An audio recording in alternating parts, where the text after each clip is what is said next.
कि मौत जब आती है तो कहकर नहीं आती। न जाने कितने लोग दुनिया से ऐसे गए हैं जो ये समझते थे कल तौबा करेंगे, परसों तौबा करेंगे, नरसों तौबा करेंगे, परसों अपनी आंखों को बचा लेंगे गंदी आदतों से, मगर नहीं गंदी आदतों से बचा पाए। लड़के तेजी के साथ गाड़ी में चार फिर रहे हैं, चार नौजवान लड़के, चार मियां बिगड़े हुए लड़के, और तेजी के साथ गाड़ी चल रही है उनकी, तकरीबन 110-120 की स्पीड पर उनकी गाड़ी चल रही है। अंदर एक लोकल गाड़ी में स्क्रीन भी लगी हुई है जिसमें एक औरत नाच रही है। अचानक गाड़ी डिसबैलेंस हुई और वो चारों ऑन द स्पॉट मर गए। ये बातें क्यों बता रहा हूं आपको? आप समझो इस बात को कि जब उनकी लाशें बहुत देर तक नहीं आई तो कहा कि घर वाले थक गए रोते रोते। सुबह से शाम हो गई। वो रात जो नौजवान निकले थे, जो गुरूर में, घमंड में थे, जिन्होंने अपने मसल्स बनाए थे, जिन्होंने अपने बशर मसल्स बनाए थे, जिन्होंने अपने आप को मजबूत बनाया था, आज मौत उनके करीब आई। आज देखें वो वर्जिश में जाने वाले, वो अपनी जिस्म की बॉडी बनाने वाले, आज उनकी लाशें पड़ी हैं कहां पर? मुर्दा घर पे, पोस्टमार्टम हाउस पर। मगर उनके माँ बाप कह रहे हैं काश मेरा भाई आ जाता, काश मेरा बच्चा आ जाता। थकते रोते रोते थक गए लोग, मगर कोई नहीं आया। दुनिया को इस चीज से समझ लेना चाहिए कि मौत कब आ जाएगी। मेरे दोस्त, मेरे भाई, अगर तुझे इबरत हासिल करनी है और तू अगर मोमिन है तो किसी बड़े से महल को न देख, बल्कि पोसीदा कब्र को देख। अगर तुझे इबरत हासिल करनी है नौजवान, तो किसी चमकती हुई गाड़ी को न देख, बल्कि किसी पोसीदा कब्र को देख। और जाकर के बड़े बड़े नवाबों की कब्रों में उनकी नाक और मुंह के अंदर घुसने वाले कीड़ों को देख। न जाने कितने मशहूर लोग कब्रों में चले गए जिनकी कब्रों पे आज कोई फातिया पढ़ने तक नहीं आता। न जाने कितने अमीरों की कब्रें आज दुनिया से वीरान हो गई, और तुम तमाशों में लगे हुए हो, तुम शादियों में नाचने में लगे हुए हो, तुम अपने रब के खिलाफ अपने रब की नाफरमानियां करते हुए तुम थकते नहीं, और मौत तुम्हारे दस्तक दे रही है। तुम्हारे रंग बिल्कुल, तुम्हारी जिंदगियां बिल्कुल ऐसी लगती नहीं कि तुमको मरना है। मेरे भाइयों, मेरे दोस्तों, अभी कुछ दिनों पहले मैं गाड़ी चला रहा था, रात का काफी अरसा गुजर चुका था, 3 बजे थे, मैं प्रोग्राम से आ रहा था। मैंने सोचा मेरा करीब में एक दोस्त दफन है, बड़ा मशहूर था, चलो उसकी कब्र पे जाकर के फातिया पढ़ूं। मैं अपने उस दोस्त की कब्र पे जब गया तो मैंने जब उसकी कब्र के खुतबे पे देखा उसका नाम लिखा था, बस मैं माजी में चला गया, मैं चला गया पास में, मैं पीछे चला गया। कल तक ये जलसों में आता था, इसके नाम से पब्लिक जमा होती थी, इसके नाम पे लोग नोट लुटाते थे। जहां ये जाता था लोग इसको देखने के लिए ट्रैक्टर ट्रॉली भर के आते थे। जब ये जाता था जलसों में कुमकुमे जलते थे। मगर आज इसकी कब्र पे कोई फातिया पढ़ने वाला भी नहीं, कोई चिराग जलाने वाला भी नहीं। आज इसकी कब्र कैसी हो गई? बिल्कुल इसकी कब्र बिल्कुल मायूसी छा रही है। पूरे कब्रिस्तान में कोई उसे देखने के लिए तैयार नहीं, जिसके नाम पे कल तक मजमे लगते थे, जिसके लोग पीछे भागते थे, जिसे फ्लाइट के टिकट देते थे, जिसे अपना बड़ा जिसे शोहरतों ने अपने अंदर जिसने समेट लिया था। मगर मेरे भाइयों, मेरे दोस्तों, मैं उस कब्र पे खड़ा था और देख रहा था कि सज्जाद हुसैन निजामी की कब्र क्या दुनिया से कह रही है? यही कह रही है कोई गुल बाकी रहेगा, न चमन रह जाएगा, पर रसूलुल्लाह का दीन हसन रह जाएगा। जाओ जाकर के बादशाहों की कब्रें देखो, ओ घमंडियों, जाकर के अकबर की कब्र ढूंढो, तुमको मिलेगी नहीं। किस्सा पारी ना बन गई। जाकर के देखो बड़े बड़े शहंशाहों की कब्रें, तुम ढूंढोगे, तलाश करोगे, फिर भी नहीं मिलेंगी। दुनियादारों के नाम निशान मिटते चले जा रहे हैं, मगर मेरा इमाम कहता है बेनिशानों के निशान मिटते नहीं। होते होते नाम हो ही जाए, मिटते मिटते नाम हो ही जाएगा। वो अमीरों की खबरों के तो निशान नहीं मिलेंगे, मगर जिसने खुदा से दिल लगाया, उसके रसूल पे सब कुछ लुटाया, जाके देख लो बहराइश में उसका मजार अंदर भी चमक रहा है और बाहर भी चमक रहा है। वो कल भी चमक रहा था, वो आज भी चमक रहा है। वो मेरा गाजी कल भी फैजान लुटा रहा था, वो आज भी फैजान लुटा रहा है। बादशाहों की तो कुर्सियां बदल रही हैं, मगर निजामुद्दीन महबूब इलाही की कब्र की रौनकें खत्म नहीं हो। बेशक रात को भी मेला लगता है, सुबह को भी मेला लगता है। जाकर के देखो मोइनुद्दीन अजमेरी की कब्र को बादशाहों की कब्रें नहीं मिलेंगी, मगर उसकी कब्र कल भी हुकूमत कर रही थी, आज भी हुकूमत कर रही है। कोई अब्दुल कादिर जिलानी बन के चमक रहा है तो कोई मोइनुद्दीन चिश्ती बन के चमक रहा है। कोई गुल बाकी रहेगा ना चमन रह जाएगा, पर रसूलुल्लाह का दीन हसन रह जाएगा। नारे तकबीर, नारे रिसालत, मसलके आला हजरत ताजदारे मदीना कॉन्फ्रेंस हजरत अल्लामा सैयद शवाहत मियां साहब किबला। अगर माइक ठीक हो जाए तो थोड़ी सी तकरीर कर दूंगा, दिल लगा के बोलो सुभान अल्लाह, सुभान अल्लाह। मेरे दोस्तों इधर देखो, मेरी बहनें बैठी हैं। इकबाल कहता है वो एक सजदा जिसको तू गिना समझता है, हजार सजदों से देता है आदमी को निजात। आज मुसलमानों की कोई इज्जत नहीं है, कोई वकार नहीं है।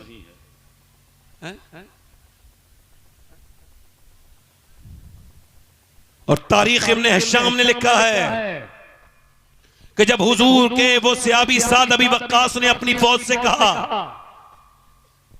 कि यहीं पे पड़ाव डालो, लोग थक गए अफ्रीका के जंगलों में, बीच जंगल में जब मुसलमानों के खेमे लगने लगे तो वहां के लोगों ने कहा हुजूर ये क्या कर रहे हैं, यहाँ शेर हैं, यहाँ खतरनाक किस्म के जानवर हैं, सांप बिच्छू हैं, यहाँ पे आपकी फौज को नुकसान पहुंचेगा, यहाँ पे आप अपना खैमा न लगाइए। फरमाने लगे मेरे फौजी थक गए हैं, यहीं पे आराम करेंगे। कहा हुजूर नुकसान पहुंचेगा। आपने फरमाया बिल्कुल नहीं। आवाज दी, ओ जंगल के जानवरों, एक रात के लिए जंगल खाली कर दो, मोहम्मद के गुलाम आराम करेंगे। अभी हुजूर के गुलाम की बात पूरी नहीं हुई है कि अचानक बड़े बड़े जानवर जंगली अपने अपने बच्चों को करके अपने साथ बाहर निकल रहे हैं और छोड़ के जा रहे हैं जंगल, और दुनिया को ये बता रहे हैं कि मोहम्मद से वफा तूने तो हम तेरे हैं। क्या बात रही, जिंदाबाद जिंदाबाद जिंदाबाद जिंदाबाद। ये जहां चीज है क्या भाई, माइक का इसका गूंज कम कर दो, गूंज। माइक बहुत अच्छा है, गूंज और कम करो। ए भाई ए बैठ जाओ, बैठ जाओ, गूंज कम करो, गूंज और कम करो, इसकी गूंज और कम करो, आवाज सादा कर दो, बिल्कुल सादा। कोई गुल बाकी रहेगा ना चमन रह जाए। बोलिए बोलिए सुभान अल्लाह सुभान अल्लाह। सरकारी खबर लें, अब सुने मेरी बात। मैंने जो आपके सामने बात कही थी वो आपके सामने करके अपनी इंशाअल्लाह खत्म कर दूंगा, फिर मोहम्मद अली फैजी साहब होंगे और आप होंगे। इतने बड़े लहजे के दरमियान में और पब्लिक के दरमियान में हाइल होना बड़े फन का काम है। मगर मैंने भी तकरीबन हिंदुस्तान के सारे शोरा के दरमियान में रख के ऐसे तकरीर की है, मुझे इसका बड़ा तजर्बा है। ये भाई ये कहां से आया है? हटा दो इसको, हटा दो, हटा दो, हटा दो भैया, बस मेरी बात सुनो। इधर देखो भाई, इधर देखो। अब 10 मिनट सुन लो, थोड़ा सा सेट हो गई, आवाज साफ आ रही है आपको? हाँ बस सुनो, तुम दे सुनो। मैं आपसे ये अर्ज कर रहा था मेरे भाइयों, वो एक सजदा जिसको तू गिरा समझता है, हजार सजदों से देता है आदमी को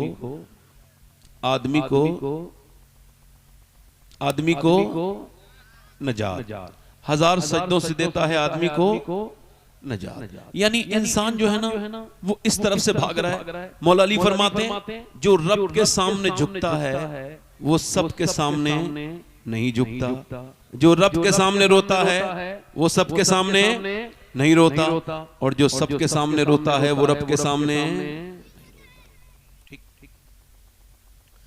आपने देखा है मुसलमान तकरीरें कर रहे हैं लोग, और लोग कहते हैं भाई ये कर लो, ये सी तालीम हासिल कर लो, वो सी तालीम हासिल कर लो। तो मुसलमान जितनी तालीम अब है इतनी 20 साल पहले मुसलमानों में तालीम, और जितनी 20 साल के बाद होगी इंशाअल्लाह अब नहीं है।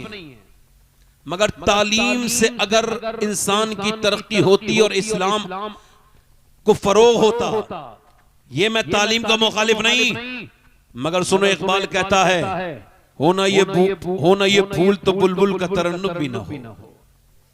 यानी अगर सरकारे दो आलम से इश्क नहीं है तो कहता है कि बेअमल थे ही जवान दीन से बज़्ज़न भी हुए, उनको तहजीब ने हर बंद से आजाद किया, लाके काबे से सनम खाने में आबाद किया।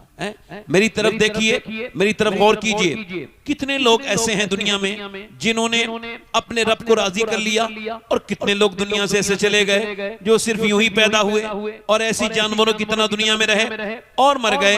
कहा था अकबर इलाहाबादी ने, क्या बताऊं अहबाब क्या कारे नुमाया कर गए, एमए किया, डिग्री ली, नौकरी की, पेंशन ली और मर गए। यही जिंदगी है अगर, तो ये तो जानवरों की भी जिंदगी है। आपने कभी ये समझा नहीं कि तरजीह कहां देनी है, कहां पे आपको झुकना है, किसके सामने रोना है, किसको अपना दुखड़ा सुनाना है, किसको अपना दुखड़ा नहीं सुनाना है। मुसलमानों मेरी तरफ देखो आप और गौर करो मेरी इस बात पर। वो मौलाना रूम कहते हैं एक बादशाह था, वो शिकार का शौकीन था, शिकार करने जाता था, सुबह को भी शाम को भी। शिकारी बहुत जबरदस्त किस्म का था, और शिकारी जब होता है इतना तो वो भूल जाता है शिकार के वक्त कि मुझे जाना किस तरफ है, यानी कहां पे जाना है। बस उसको अपना शिकार दिमाग में रहता है। वो एक हिरन के पीछे भाग रहा था, सारे फौजियों से जुदा हो गया, उसका ऊंट जा करके एक रेत में जाके उसके पांव बंध गए और उसके पांव जाके धंस गए और उसके घोड़े के काट लिया एक बिच्छू ने।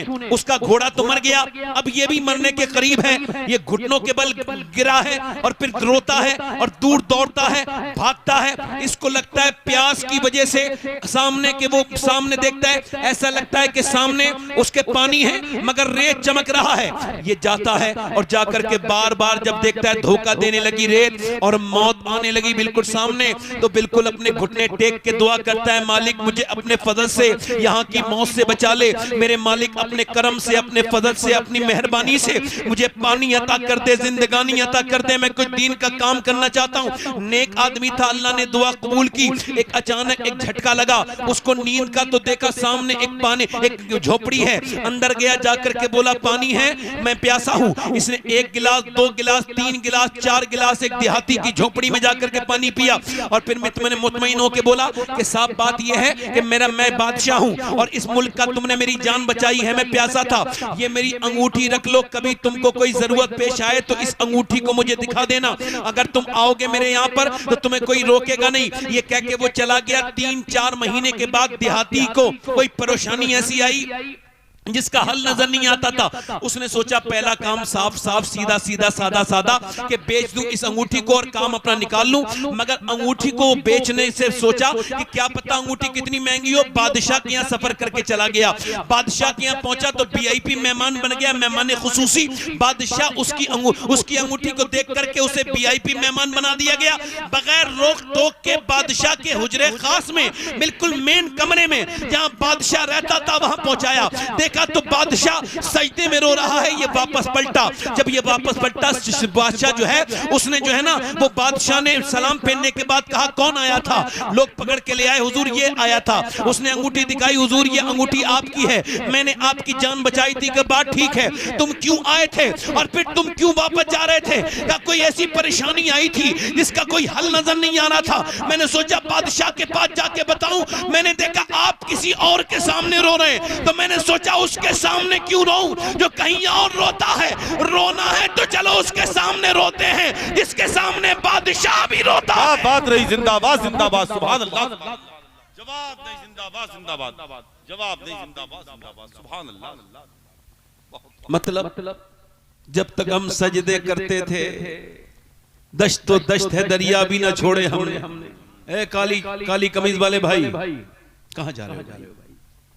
माशाअल्लाह, ये भाई हमारे रील देखेंगे तो 3 घंटे से कम नहीं देखेंगे, मगर जब इनको हुजूर की बात आएगी तो इनको इब्लीस उठा के लेके जाएगा। एक तो ये माइक इतना खराब है, अपनी जिंदगी में 3-4 बार और मिला है इतना खराब माइक, जहां तक मेरी मेमोरी काम कर रही है। अब मेरी तरफ देखिए, मैं आपसे बात कर रहा हूं। मुसलमानों इधर देखो,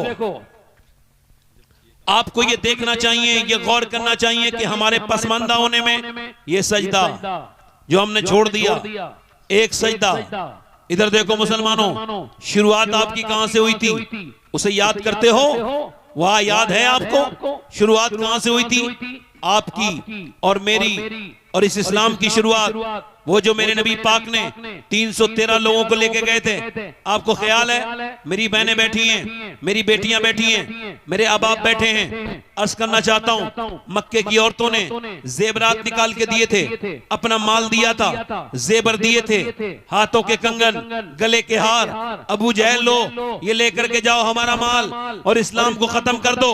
अबू जहल के हाथ में रस्सी थी और बड़े गुरूर से कहता था इस रस्सी में बांध के लेके आऊंगा। हुजूर के बारे में कहता था नबी पाक को इस रस्सी में बांध करके लेके आऊंगा। मगर मेरी तरफ देखो मेरे दोस्तों, मेरे भाइयों, अल्लाह के रसूल के गुलामों, जब मक्के की औरतें ये कहती थी कुफ्फारे मक्का की कि ये जेबरात ले जाओ और ये हमारा माल ले जाओ, इस्लाम को खत्म कर दो, तो सहाबा इकराम की औरतें कहती थी या रसूल अल्लाह हमारे पास माल तो नहीं है मगर 18 साल का लाल ले जाइए, इस्लाम को बचा लीजिए या रसूल अल्लाह। जिंदाबाद जिंदाबाद, सुभान अल्लाह, सुभान अल्लाह।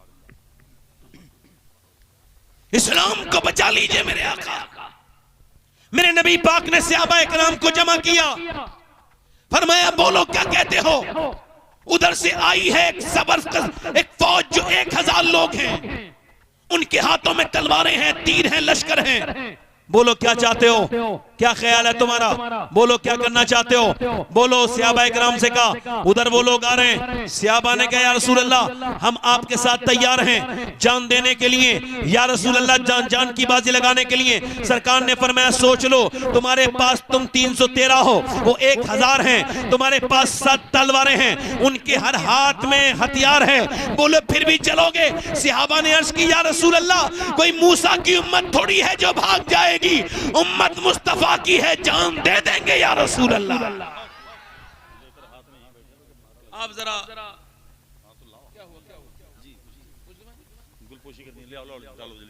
नारा लगा ले, नारे तकबीर, नारे रिसालत, मसलके आला हजरत हजरत अल्लामा सैयद शबाहत मियां साहब किबला, नारे तकबीर, नारे रिसालत।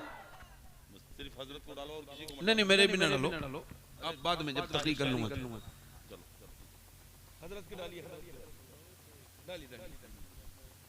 इधर देखो माशाअल्लाह कितने हैं बोलो? 300। तलवारें कितनी हैं? 7। निहत्ते कितने हैं? 306। और जा कहां रहे हैं? बहुत बड़ी ताकत का मुकाबला करने के लिए चले हैं मुसलमान। मेरी बहनें आज नमाज तक को नहीं बेचती अपने बच्चों को। एक औरत 2.5 साल के बच्चे को जंग के मौके पे लेके आई, 2.5 से 3 साल के बच्चे में, या रसूल अल्लाह ये बच्चा ले लीजिए मेरे आका, मेरे सरकार इस बच्चे को सरकार से कह रही है। हुजूर ने फरमाया ये क्या करेगा? कहा हुजूर या रसूल अल्लाह जंग में ले जाइए। नबी पाक फरमा रहे हैं ये क्या करेगा? अर्ज करती या रसूल अल्लाह आपके पर तीर आते होंगे, तलवारें, तो आपको ढाल की जरूरत पड़ती होगी, मेरे बेटे को आप ढाल बना लीजिएगा। अगर एक तलवार एक तीर इसके लगा और इसने आपकी तरफ आता हुआ तीर या तलवार का बार रोक लिया तो मैं कयामत के दिन रब की बारगाह में कामयाब हो जाऊंगी।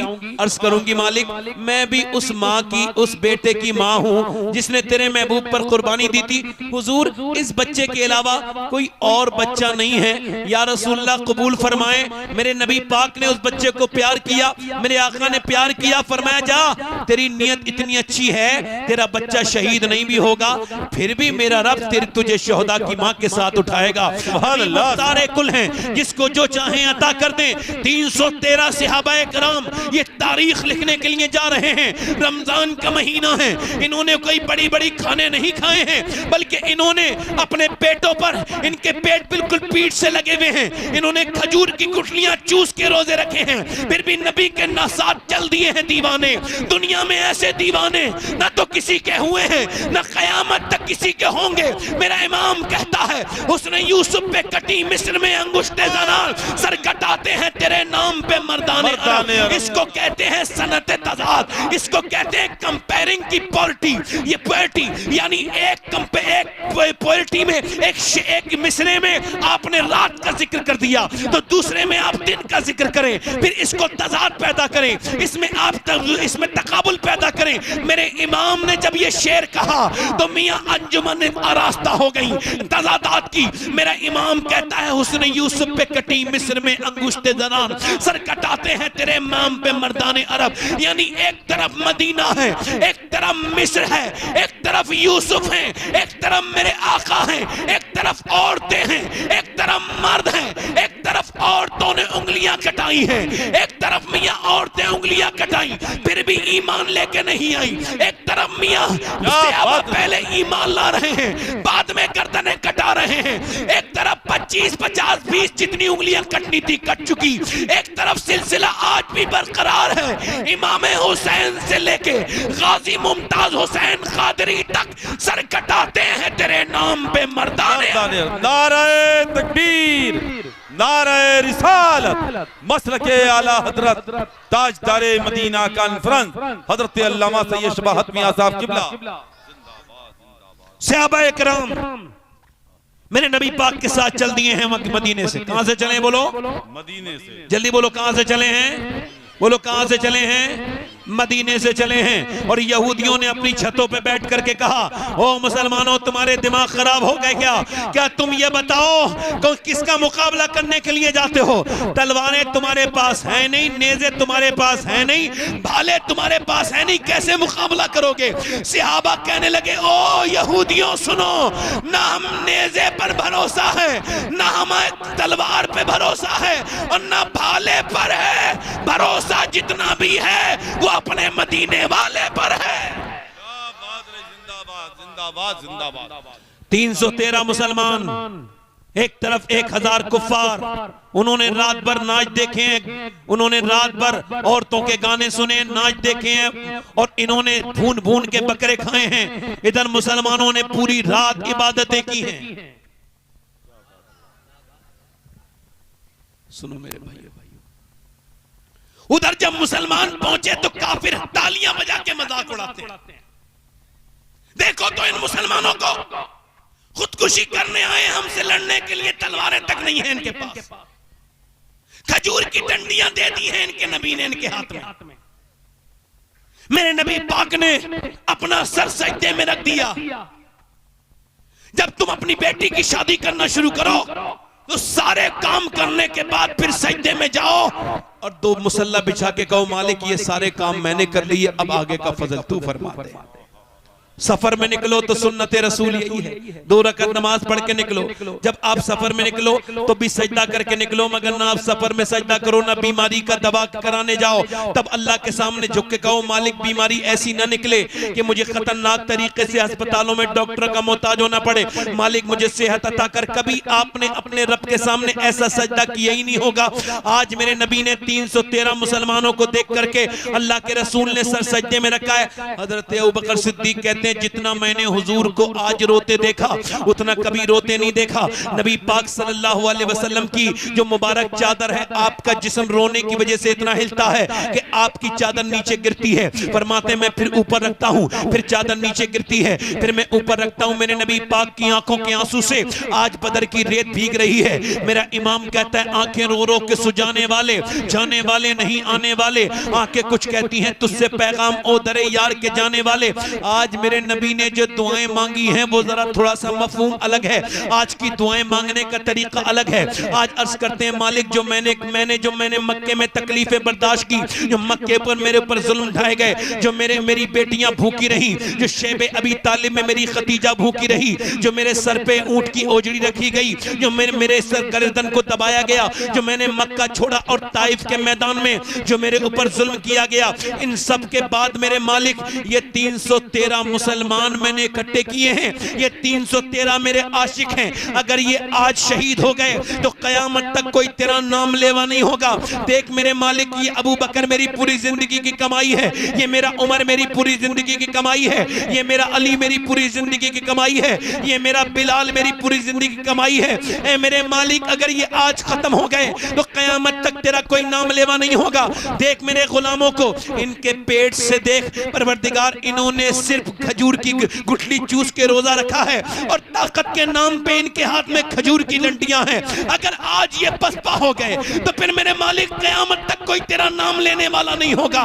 इजाबत का सेहरा, इनायत का जोड़ा, दुल्हन बन के निकली दुआए मोहम्मद, मेरे नबी पाक ने सर उठाया, हुजूर के चेहरे पे मुस्कुराहट, उधर देखा तो मियां हवा चलने लगी एक पहाड़ पर, और हवा इतनी खतरनाक कि मियां हज़रत अली ने अर्ज की, हुजूर उधर एक ही जगह हवा चल रही है, दूसरी जगह हवा नहीं चल रही, वो क्या है? फरमाया जिब्राइल, फरमाया अली सुनो, ये हवा नहीं चली है, बल्कि 500 फरिश्तों को लेकर जिब्राइल जमीन पे उतरे, जिब्राइल जमीन पे उतरे हैं।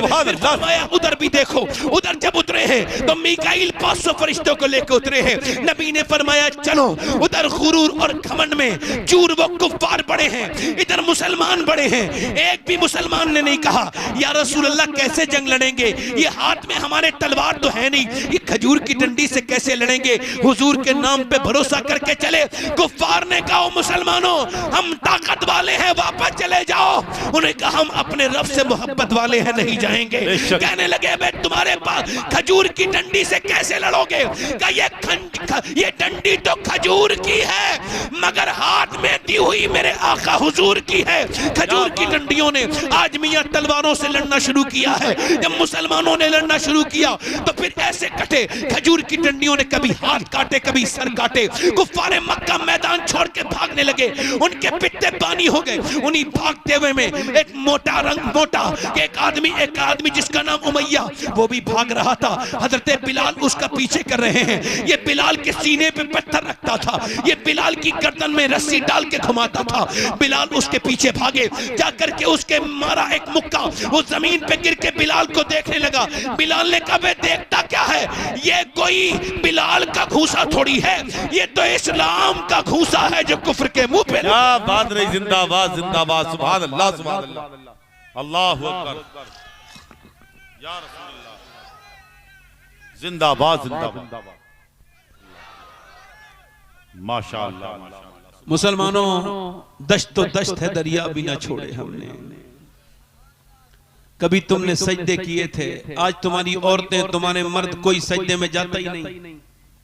सजदा तो ले लिया, किसी और जगह पे चला गया। परेशानी आए तो चलो ताबीज लेने, कोई बीमारी आए तो चलो मियाँ के पास। मैं किसी मियाँ के पास जाने का मुखालिफ नहीं।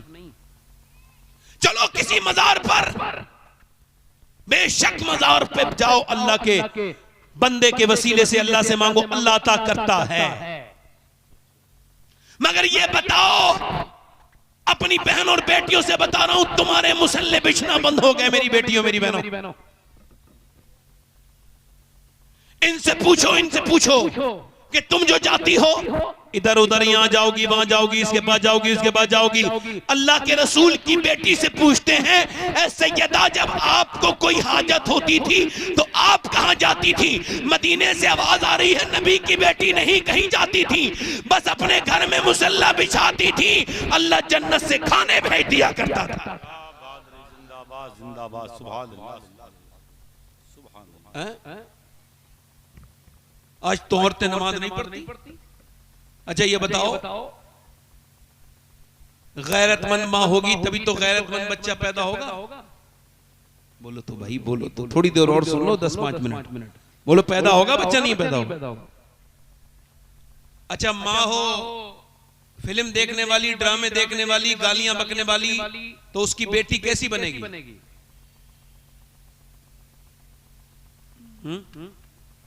उसी की तरह बनेगी ना? बिल्कुल ना बोलो, कुछ तो बोलो भाई। बनेगी वैसी नहीं, बनेगी उसी की तरह बनेगी। अब तो मेडिकल साइंस ये कहता है कि बच्चे पर मां की पैदाइश के बाद असर नहीं होता, बल्कि बच्चा पेट के अंदर होता है तभी असर शुरू रहता है।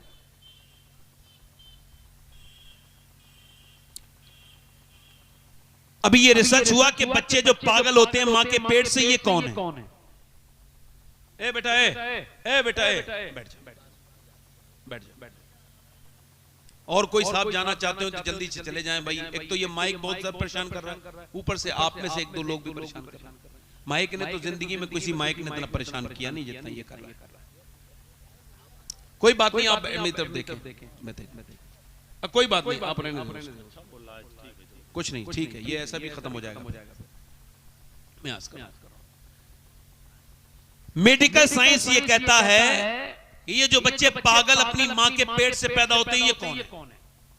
इन पे जब रिसर्च हुआ तो पता चला ये वो बच्चे हैं। हार्वर्ड ने, ऑक्सफोर्ड ने ये कहा कि ये वो बच्चे हैं, बड़ी बड़ी यूनिवर्सिटीज ने रिसर्च करके, मेडिकल के लोगों ने, ये जब अपनी मां के पेट में थे तो मां के ऊपर जुल्म किया बाप ने, तो बच्चे के दिमाग पे असर पेट के अंदर हो गया। 80% बच्चे वही पागल मां के पेट से पैदा होते हैं जिनके घर में झगड़े होते हैं, कलेश होती है। इसी वजह से जब औरत प्रेग्नेंट होती है तो उसको ज्यादा दुआएं मांगनी चाहिए। इमाम गजाली ने फरमाया है, औरत की दुआएं काबे में इतनी कबूल नहीं होती, जब वो हमल से होती है अल्लाह तब इतनी दुआएं उसकी कबूल करता है। बात रही, सुभान अल्लाह, सुभान अल्लाह। एक औरत अगर चाहे तो उसका बच्चा नेक बन सकता है।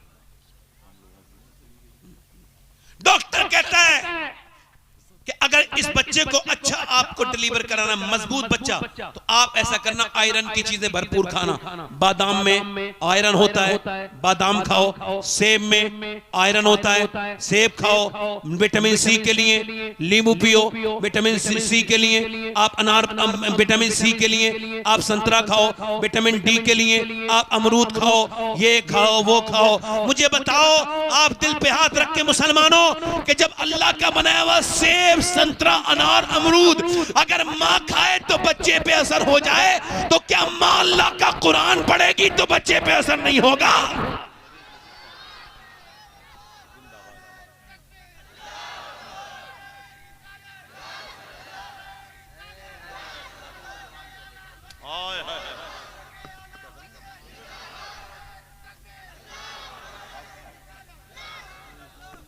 अब समझ में आया इतनी देर में? दिल लगा के बोलो जरा। इसका मतलब यह है कि लोगों ने अपने बच्चों को जानवरों की तरह ट्रीट करना शुरू कर दिया। बच्चे के साथ जो सुलूक आप करेंगे, यानी मां के पेट से असर हो रहा है। ये तो आज इस बात को कह रहे हैं। हजरत सईदना इमाम आजम अबू हनीफा की नस्ल का एक बच्चा पानीपत में पैदा हुआ। कहां पे? पानीपत, हरियाणा। इस वक्त में हरियाणा स्टेज में बच्चा पैदा हुआ। एक दिन रोया, 2 दिन रोया, 3 दिन रोया, 4 दिन, अब एक नॉर्मल हो गया। हकीम के पास लेके गए, एक ने देखा, 2 ने देखा, तीसरी की जाओ। 1 महीना लगातार गुजर गया, बच्चा चुपा ही नहीं, खामोश नहीं हुआ। अब सुने, जब बच्चा खामोश नहीं हुआ तो अब हजरत फखरुद्दीन बाहुद्दीन ज़करिया मुल्तानी के दामाद गुजर के जा रहे थे, मुरीदों के साथ आवाज आई, कहने लगे, लोगों सुनो, ये बच्चा रो नहीं रहा है बल्कि अल्लाह को याद कर रहा है, अल्लाह की हमद बयान कर रहा है। मुरीदों ने कहा, कैसे? का चलो चल के दिखाते हैं। दरवाजे पे पहुंचे और जाके बोले, कोई है? बाप निकल के आया, जी आपका बेटा रो रहा है, जी आपको मुबारक, ये अल्लाह का वली है। का दिमाग ठीक है आपका? ये ना तो खुद सोया है ना मुझे सोने दिया, 1 महीने से लगातार रोए जा रहा है, आप इसे वली कह रहे हैं। का उस बच्चे को बुरा ना कहो, मेरी गोद में ला के दो। गोद में ला के दिया, एक कान में कुछ पढ़ के फूका, दूसरी में कुछ पढ़ के सुनाया, बच्चा हो गया खामोश। कहने लगे, साहब क्या पढ़ के सुना दिया आपने बच्चे को? ये बच्चा आपका खामोश हो गया, बड़ी बड़ी दवाइयों से मेरा बच्चा ठीक नहीं हुआ, मैं परेशान हुआ। कहने लगे, बाद में बताऊंगा, पहले बताओ क्या तुम्हारी बीबी कुरान की हाफिजा है? कहा है। तो सुनो, जब तुम्हारी बच्चा ये माँ के पेट में था ना, तो इसकी माँ ने उठते बैठते चलते फिरते खाते पीते चक्की चला चलाते, रोटी बनाते, इतना कुरान पढ़ा, इतनी तिलावत की कुरान की कि माँ के पेट के अंदर बच्चे की रूह की ग़िज़ा कुरान की तिलावत हो गई, उसको कुरान सुनने की आदत हो गई। जब माँ के बच्चा पैदा हुआ तो माँ चली गई चचकी में, उसने कुरान पढ़ा नहीं, उसको भूख लगी थी कुरान सुनने की, तुम खिलाते थे दवाइयाँ, मैंने एक कान में एक आयत पढ़ के सुनाई, दूसरे में दूसरी पढ़ के सुनाई, बच्चा खामोश हो गया। बच्चे का नाम शरफुद्दीन बू अली शाह कलंदर पानीपती है। जब माँ पानीपत में कुरान सुनाए तो बच्चा पूरे हिंदुस्तान को कुरान का मतलब समझाता है, और जब माँ मदीने में कुरान सुनाए तो बेटा कुरान को करबला में पढ़ के सुनाता है और करबला से आवाज देता है, ऐ मेरी माँ फातिमा, अगर आपने चक्की चला के कुरान सुनाया है तो मैं गर्दन कटा के कुरान सुनाऊंगा। नारे तकबीर, नारे रिसालत, मसलके आला हजरत, अजमते इस्लाम, अजमते कुरान, हजरत अल्लामा सैयद शबाहत मियां साहब किबला जिंदाबाद, जिंदाबाद, जिंदाबाद, जिंदाबाद, जिंदाबाद।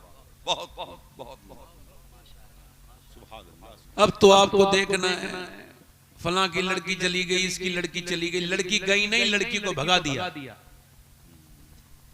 लड़की को दीन नहीं सिखाया, लड़की को बर्बाद कर दिया दुनिया की चीजें सुना सुना के।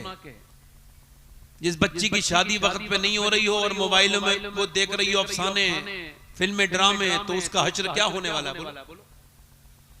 बोलो तो कुछ बात गलत कह रहा हूं, सही कह रहा हूं?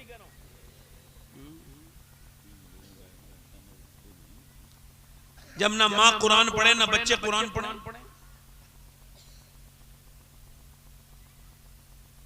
मदीने में एक लड़की कुरान पढ़ रही है, मेरी बहनें सुन रही हैं, वे सुना रहा हूं।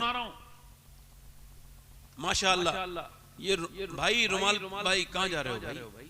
इतने अच्छे इंसान हो आप, माशाअल्लाह। हाँ, चलो तो 5-10 मिनट और रह गए, वो सुन लो, दिल लगा के बोलो सुभान अल्लाह। आजकल छुट्टी मनाने आए लोग इस इलाके में माशाअल्लाह, और सोचते हैं जब तक सुनना है सुन लो। कुछ लोग तो हमारी बात पे ध्यान नहीं दे रहे। जो ध्यान नहीं दे रहे, अफसोस की बात यह है कि वो भी मरेंगे, और जो ध्यान दे रहे हैं वो भी मरेंगे, मगर जो खुदा रसूल से दिल लगाएंगे उनकी मौत आसानी से आएगी। और जिनको ये सब मजाक लगता है, मरने के बाद वो सब समझ लेंगे कि ये बातें खास इसको हमने समझ लिया होता।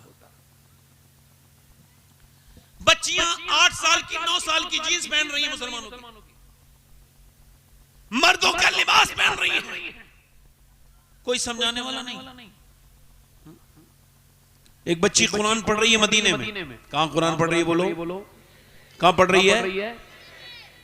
और जब वो कुरान पढ़ रही है, कुरान पढ़ते पढ़ते उसके सर से दुपट्टा नीचे गया है। हालांकि 6 साल की बच्ची पे पर्दा फर्ज नहीं। बच्चा जब दुपट्टा नीचे गया तो माँ ने बच्चे के सर, बेटी के सर पे दुपट्टा रखा काम छोड़ के। तो बेटी ने कहा, अम्मी आपने मेरे सर पे दुपट्टा क्यों रखा? इस वजह से नाना नाराज हो जाते हैं बेटी, जब तुम सर पे दुपट्टा नहीं रखोगी। मालूम है बच्ची कौन थी? वो पूरी कायनात में उसके बाद फिर इतनी अजीम लड़की कोई पैदा ना हुई है ना होगी, क्योंकि अल्लाह ने जो उसको मर्तबे अता किए। ये कोई आम लड़की नहीं थी जो कुरान पढ़ रही थी, ये ज़ैनब थी, ये हुसैन इसका भाई सारे शहीदों का सरदार है, इसकी मां फातिमा सारी जन्नती औरतों की सरदारा है, इसका बाबा अली वलियों का सरदार है, नाना मुस्तफा सारे नबियों का। और आज आपकी बेटी के सर पे दुपट्टा नहीं रखा जा रहा, और नबी की बेटी अपनी बेटी के सर पे दुपट्टा है। एक साल से मैंने कहा अपनी बेटी को समझाओ, ये काफी बड़ी हो गई, अब जीन्स पहन रही है। कहने लगे साहब आप अपना काम करो। मैं कहा हम तो अपना काम कर ही रहे हैं, तो ही तो कह रहे हैं तुमसे। कहने लगे साहब हम अपनी बेटी पे बड़ा भरोसा है। ओए तू जाहिल है, ये बता कुरान में अल्लाह ने किसके लिए कहा? पहले कहा है नबी आप फरमाएं, किससे? अपनी बीवियों से, अपनी बेटियों से, कि वो अपने सर को, अपने चेहरे को ढके। तो ये बता तेरी बेटी ज्यादा भरोसे के लायक है या मेरे रसूल की बेटी ज्यादा भरोसे के लायक? बात रही, जवाब नहीं। जिंदाबाद जिंदाबाद। जवाब नहीं, जिंदाबाद जिंदाबाद।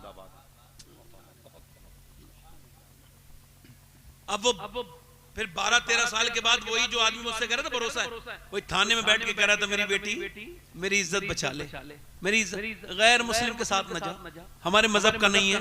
बेटी कह रही है चल अब्बा अब तेरा सिर्फ मेरा मामला नहीं है, तूने जब मेरे शादी करनी थी वक्त पे नहीं की, अब क्या बात करता है, अब तो मैं बहुत ज्यादा आगे चली गई, पीछे नहीं आ सकती। मेरे भाई ये बच्ची कुरान पढ़ रही है, 6 साल की बच्ची। सुनो, जब माँ ने कहा बेटी सर पे दुपट्टा रख, तो सैयदा ज़ैनब ने सर पे दुपट्टा रख लिया, फिर रोने लगी और रोई। सैयदा फातिमा आई, क्यों रोती है ज़ैनब? कहने लगी अम्मी जान नाना से कह देना इस बार तो मुझे माफ कर दें, अगली बार ज़ैनब गर्दन कटा सकती है मगर सर से दुपट्टा नहीं हटाएगी, अगली बार ज़ैनब गर्दन कटा सकती है। मेरे इमाम हुसैन ने करबला से फरमाया आप सब हुसैनी हो, किस बात के हुसैनी हैं हम? ज़ैनब मालूम है कौन है? ज़ैनब वही है जिसके सर से दुपट्टा भी खींच लिया गया, फिर भी उन्होंने अपने बालों को सर पे अपने बालों से चेहरा ढका और कहा ऐ मेरे नाना मैं वही ज़ैनब हूँ जिसे आप गोद में खिलाते थे, मगर मेरा दुपट्टा छीन लिया गया तो माफ कर देना, बालों के अलावा मेरे पास कुछ सूरत नहीं थी तो बालों से चेहरा ढक लिया, बालों से चेहरा ढक लिया। हुसैन अपनी बहन से कह रहे हैं मेरी बहन मेरी शहादत के बाद चीखना चिल्लाना नहीं, पर्दे में रहना। काश मैं अपनी बहनों से ये बात कह पाता। हम किस बात के हुसैनी हैं, हम किस बात के आशिक रसूल हैं? इमाम अली मकाम ने फरमाया कि जब फितनों का दौर हो और पर्दा करना मुश्किल हो जाए, अगर कोई मेरे नबी की मेरे नाना की उम्मत की लड़की पर्दा करेगी तो उसका वो पर्दा मैदान जिहाद में चलने वाली तलवार से भी ज्यादा अफजल हो जाएगा।